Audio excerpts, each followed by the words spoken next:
সবার প্রথম পেঁয়াজটা ভেজে নিলাম।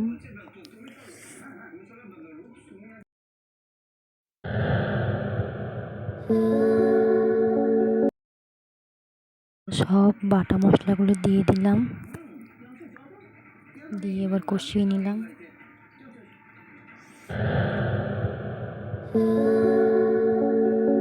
এবার দিয়ে দিলাম হলুদ গুঁড়ো, এবার নেড়ে চেড়ে নেবো।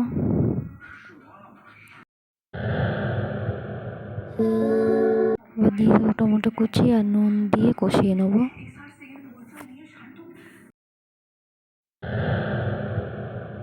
দিয়ে দিলাম কড়াইয়ে মাংসগুলো দিয়ে কষিয়ে নিলাম।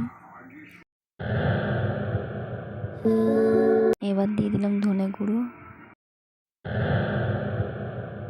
ক্যাপসিকাম দিয়ে তারপরে ভাজা আলুগুলো দিয়ে দিলাম, দিয়ে এবার কষিয়ে নেবো। জল দিয়ে দিলাম, থালাটা ঢেকে দিলাম।